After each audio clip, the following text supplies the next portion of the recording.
El Comentario Podcast presenta un espacio realizado y dirigido por Agustín Sancho Cubero. Era una noche cerrada y el silencio que reinaba en el quirófano tenía esa densidad particular que solo conocen quienes han sostenido una vida humana entre sus manos enguantadas. El aire olía antiséptico y a esa electricidad estática que precede a las tormentas invisibles. Yo estaba allí de pie frente a la mesa de operaciones observando el monitor que dibujaba una línea verde, rítmica y constante, el único sonido que se atrevía a romper la solemnidad del momento. Durante años había creído que mi trabajo se limitaba a reparar tejidos, a suturar heridas y a bombear sangre de vuelta a cuerpos que se resistían a partir, pero aquella noche, mientras la lluvia golpeaba con furia los cristales de las ventanas selladas del hospital, supe que había algo más. Mi nombre no importa ahora, lo que importa es lo que he visto, lo que he vivido y lo que los muertos me han contado. Cuando las luces de la ciencia se apagan y se encienden otras luces que no sabemos nombrar. Todo comenzó con ella, una mujer joven cuyo corazón se había detenido durante 17 minutos. 17 minutos es una eternidad en medicina, es el tiempo suficiente para que el cerebro sufra daños irreversibles, para que la esperanza se evapore y deje paso a la resignación clínica. Sin embargo, hicimos todo lo humanamente posible: masaje cardíaco, desfibrilación, inyecciones de adrenalina que buscaban despertar un motor dormido. Y entonces ocurrió el milagro, o lo que yo en mi ignorancia llamaba milagro. La línea plana se transformó en picos y valles, la vida volvió a fluir. Cuando ella abrió los ojos no había confusión ni miedo en su mirada, solo una claridad líquida y profunda que me atravesó como un bisturí. Me miró y con una voz que no parecía venir de una garganta recién intubada me dijo que mi padre estaba muy orgulloso de mí. Me quedé helado. Mi padre había muerto hacía 3 años en un accidente de tráfico, la misma noche en que habíamos tenido la discusión más terrible de nuestras vidas. Yo cargaba con una culpa que me asfixiaba cada noche, una piedra pesada que había colocado sobre mi pecho y que no me dejaba respirar. Nadie en ese quirófano sabía de esa discusión, nadie sabía que las últimas palabras que le dije fueron de rabia. Pero ella lo sabía. Me dijo que él le había pedido que me diera el mensaje, que ya no tenía que cargar con esa culpa, que él estaba bien, y que me amaba. En ese instante las paredes asépticas de mi realidad se agrietaron. ¿Cómo podía saberlo ella? Me contó después que durante esos 17 minutos en los que su cuerpo yacía inerte sobre la mesa, ella se había encontrado con él. No era un sueño ni una alucinación provocada por la falta de oxígeno, era un encuentro real en un lugar que no estaba en ningún mapa. Desde aquella noche la puerta que yo había mantenido cerrada con los cerrojos del escepticismo y la razón se abrió de golpe y ya nunca pude volver a cerrarla. Empecé a escuchar, a observar, a prestar atención a las historias que mis colegas descartaban como delirios de cerebros moribundos. Descubrí que el quirófano no es solo un lugar de ciencia y técnica, sino un umbral, un puerto de partida y de llegada donde las fronteras entre la vida y la muerte son mucho más porosas de lo que nos atrevemos a admitir. Recuerdo el caso de un trabajador de la construcción, un hombre robusto de 53 años, curtido por el sol y el esfuerzo físico. Su corazón falló durante una cirugía rutinaria y estuvimos 22 minutos luchando para traerlo de vuelta. 22 minutos en los que la muerte reclamó su propiedad con insistencia. Cuando finalmente regresó estaba completamente lúcido. Lo primero que hizo fue describir con una precisión aterradora todo lo que había sucedido en la sala mientras él estaba técnicamente muerto. Describió los movimientos de las enfermeras, las conversaciones nerviosas entre los cirujanos, el momento exacto en que una instrumentista dejó caer una pinza y maldijo en voz baja. Pero hubo un detalle que me hizo estremecer. Describió el color del esmalte de uñas de la anestesista, un rojo oscuro que él no podría haber visto jamás porque, cuando entró al quirófano, ella ya llevaba puestos los guantes de látex. Él dijo que lo vio todo desde arriba, flotando cerca de las lámparas quirúrgicas, observando su propio cuerpo como quien observa un traje viejo que ya no le sirve. Y luego me contó lo que vio más allá del techo del hospital. Vio a su madre fallecida cuando él era un niño, esperándolo con los brazos abiertos. Ella le dijo que todavía no era su momento, que debía volver porque sus hijos lo necesitaban. Pero antes de enviarlo de regreso le mostró un lugar, un sitio de luz y amor incondicional que él describió como el verdadero hogar del que todos venimos y al que todos regresaremos. Era un hombre sencillo, sin formación filosófica ni religiosa, pero sus palabras tenían la resonancia de la verdad absoluta. Me dijo que volver a su cuerpo fue doloroso, pesado como meterse en un abrigo mojado y frío, pero que el miedo a la muerte había desaparecido para siempre de su corazón. Casos como este se repetían con una frecuencia que desafiaba la casualidad. Pacientes que regresaban transformados con una nueva apreciación por la vida, con la certeza de que la existencia no termina cuando el corazón deja de latir. Pero no todas las experiencias eran de luz. También vi la oscuridad. Un joven de 28 años llegó tras un intento de suicidio. Había ingerido una cantidad letal de pastillas buscando escapar de un dolor que consideraba insoportable. Lo salvamos, pero su despertar fue un grito de angustia pura. No había visto luz, ni ángeles, ni familiares amorosos. Había visto un vacío infinito, una soledad tan profunda y helada que hacía que su dolor terrenal pareciera un consuelo. Y en ese vacío comprendió el error terrible que había cometido. Sintió el dolor que su muerte causaría a su madre, a sus amigos, a todos los que dejaba atrás. Sintió cada lágrima que se derramaría por él, y ese peso fue su verdadero infierno. Regresó desesperado, agradecido por una segunda oportunidad que juró no desperdiciar. Su testimonio me enseñó que la muerte no es una huida, sino un espejo implacable donde nos enfrentamos a nosotros mismos y a las consecuencias de nuestras decisiones. La vida en el hospital continuaba entre turnos interminables y café rancio, pero yo ya no era el mismo médico. Caminaba por los pasillos observando las sombras, escuchando los silencios, preguntándome cuántos de los que caminaban a mi lado también veían lo que yo empezaba a ver. Una enfermera veterana, una mujer que había visto partir a más almas de las que podía contar, me confesó una noche de guardia que ella sabía cuando la muerte se acercaba. Decía que el aire cambiaba, se volvía denso, cargado de una electricidad estática que le erizaba la piel. Me habló de figuras que veía junto a las camas de los moribundos, sombras que esperaban pacientemente, presencias que no eran amenazantes sino acompañantes, guías para el viaje final. Al principio pensé que era superstición, pero luego empecé a notarlo yo mismo. Esa sutil alteración en la atmósfera, ese cambio de presión en la habitación cuando alguien estaba a punto de cruzar el umbral. Y las coincidencias imposibles continuaron acumulándose.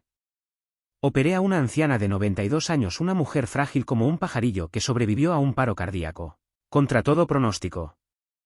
Al despertar me preguntó si conocía a alguien llamado Roberto. Mi corazón dio un vuelco.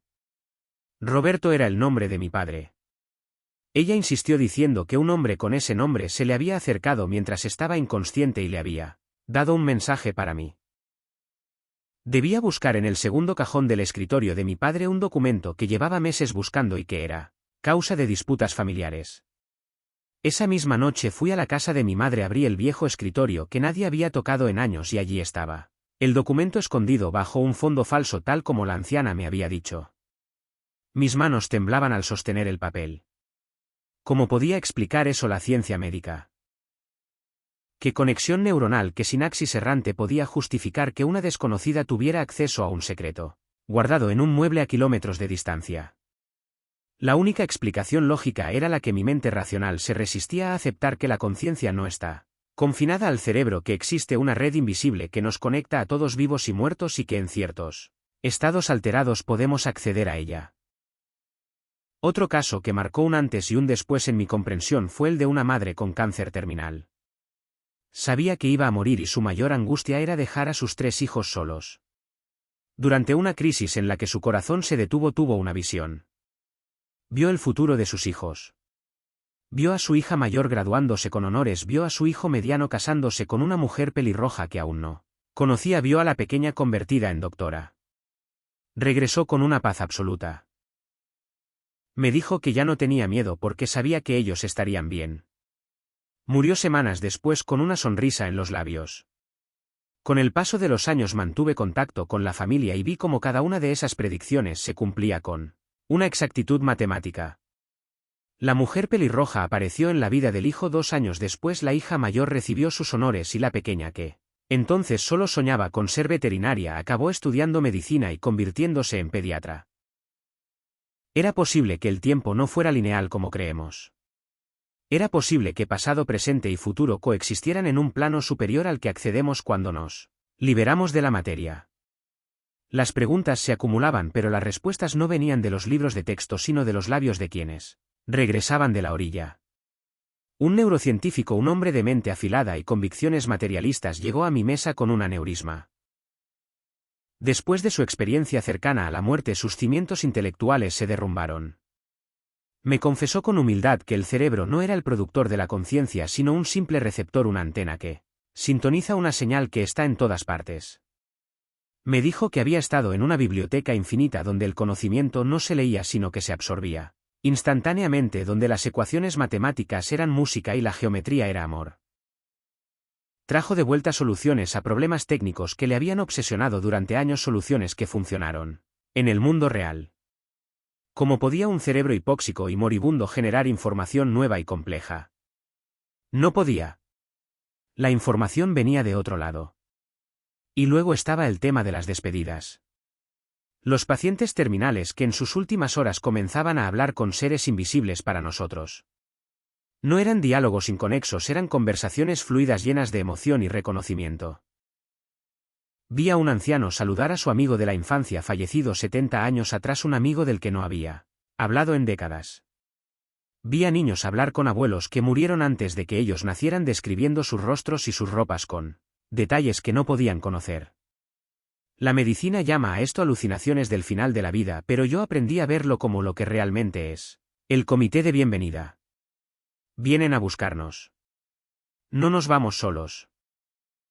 En ese momento final, cuando el ancla se suelta y la nave zarpa, hay manos amigas esperando en la otra orilla. Lo viví en carne propia con mi madre. Cuando ella estaba muriendo me dijo que mi padre la visitaba cada noche, que se sentaba en su sillón favorito y le contaba sobre el jardín hermoso donde la esperaba. Yo quería creerle, pero mi mente científica buscaba explicaciones farmacológicas. Sin embargo, en el instante de su muerte vi su mirada iluminarse con una alegría que no pertenecía a este mundo. Miró un punto vacío de la habitación, sonrió y pronunció el nombre de mi padre. En ese preciso segundo sentí una presencia, una densidad en el aire, una energía que no era de tristeza sino de celebración. Supe entonces que ella no se estaba extinguiendo, se estaba reuniendo. El miedo a la muerte, que había sido mi compañero silencioso durante tanto tiempo, comenzó a disiparse. Comprendí que la muerte es solo un cambio de estado, una mudanza de una casa pequeña y oscura a un palacio de luz. Aprendí que el amor es la única fuerza que sobrevive a la disolución del cuerpo. Mis pacientes me enseñaron que lo único que nos llevamos es el amor que dimos y el que recibimos. Ni el dinero, ni el prestigio, ni los títulos tienen valor en la aduana final. Solo cuenta cuánto amamos, cuánto perdonamos, cuánto ayudamos a otros a llevar sus cargas. Hubo un caso que me conmovió profundamente, el de un hombre que había sido un padre ausente, frío y distante. Tras su paro cardíaco regresó llorando.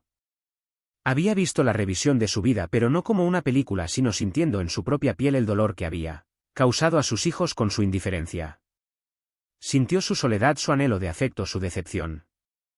Esa experiencia fue un fuego purificador. Dedicó el resto de sus días a reparar el daño, a construir puentes sobre los abismos que él mismo había cavado. Murió años después rodeado del amor que había sembrado tardíamente, pero con sinceridad. Estos retornos, estas segundas oportunidades, son regalos inestimables no solo para los que regresan, sino para todos los que somos testigos de su transformación. Nos recuerdan que nunca es tarde para cambiar el rumbo, que mientras hay vida hay esperanza de redención. También escuché relatos sobre el poder de los sueños. No los sueños caóticos y absurdos que tenemos cada noche, sino visitas lúcidas y coherentes. Viudas que sentían el abrazo físico de sus esposos fallecidos en medio de la noche, hijos que recibían consejos prácticos de padres muertos que les salvaban de peligros inminentes. Un hombre se salvó de un accidente fatal en la autopista porque escuchó la voz de su abuelo gritándole que cambiara de carril segundos antes de que un camión invadiera su vía. Era la voz clara e inconfundible de alguien que llevaba años enterrado. ¿Alucinación? ¿Intuición? ¿O una intervención directa desde el otro lado? Yo elijo creer en lo último. Elijo creer que los lazos que forjamos en vida son irrompibles, que el amor crea un vínculo que ni la muerte puede cortar. He visto demasiadas cosas para seguir siendo un escéptico. He visto luces que no venían de las lámparas, he sentido fríos que no venían del aire acondicionado, he escuchado silencios que hablaban más alto que los gritos. He aprendido a respetar el misterio, a inclinarme ante lo que no puedo explicar. La arrogancia de creer que lo sabemos todo, que la ciencia actual tiene todas las respuestas, es una venda en los ojos. La realidad es mucho más vasta, más extraña y más maravillosa de lo que nuestros limitados sentidos pueden captar. Somos como peces en una pecera debatiendo sobre la naturaleza del océano. A veces uno de nosotros es sacado de la pecera por un breve instante, ve el mar infinito y luego es devuelto al agua estancada. Trata de explicar a los otros peces lo que ha visto, pero no tiene palabras, no tiene conceptos. Eso les pasa a mis pacientes. Regresan balbuceando sobre luces y amores que no caben en nuestro lenguaje pobre y limitado. Hablan de colores que no existen en nuestro espectro, de músicas que no vibran en nuestro aire. Y sufren la soledad del visionario, la incomprensión de aquellos que nunca han salido de la cueva. Mi deber como médico no es solo curar sus cuerpos, sino también validar sus almas, escuchar sus historias sin juzgar, darles un espacio donde su verdad sea respetada. Porque esa verdad es un faro para todos nosotros. Nos dice que la vida tiene sentido, que no somos accidentes biológicos flotando en un universo indiferente, sino seres espirituales viviendo una experiencia humana. Nos dice que el sufrimiento tiene un propósito, que el aprendizaje es eterno, que la evolución continúa más allá de la tumba. Nos dice que no debemos temer. El miedo es la verdadera muerte, el miedo nos paraliza, nos impide vivir plenamente, nos encierra en fortalezas de egoísmo. Cuando perdemos el miedo a la muerte, ganamos la libertad de la vida. Podemos arriesgarnos a amar sin medidas, a dar sin esperar recompensa, a ser vulnerables. Porque sabemos que al final todo estará bien. Que pase lo que pase, estamos sostenidos por una red de amor infinito. Recuerdo a aquella niña pequeña con un tumor cerebral que consolaba a sus padres diciéndoles que la señora bonita había venido a buscarla. Describió a su abuela, a la que nunca conoció, con una exactitud que dejó a su madre temblando. Se fue tranquila, como quien se va de excursión, con una sonrisa que borraba todo el dolor de su enfermedad. Esa niña sabía más sobre la realidad última que todos los catedráticos y filósofos del mundo. Su inocencia fue su pasaporte, su visión no estaba nublada por los dogmas ni por el miedo. Los muertos me hablan, sí.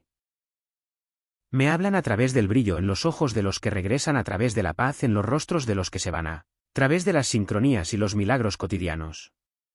Y su mensaje es siempre el mismo. Despierta. Vive. No te aferres a lo material, porque se convertirá en polvo. Aférrate a lo que es eterno, a lo que te hace humano, a lo que te conecta con los demás. Construye tu vida sobre la roca del amor y no sobre la arena del miedo. Porque cuando llegue la marea final, solo la roca permanecerá. Hoy entro al quirófano con una reverencia nueva.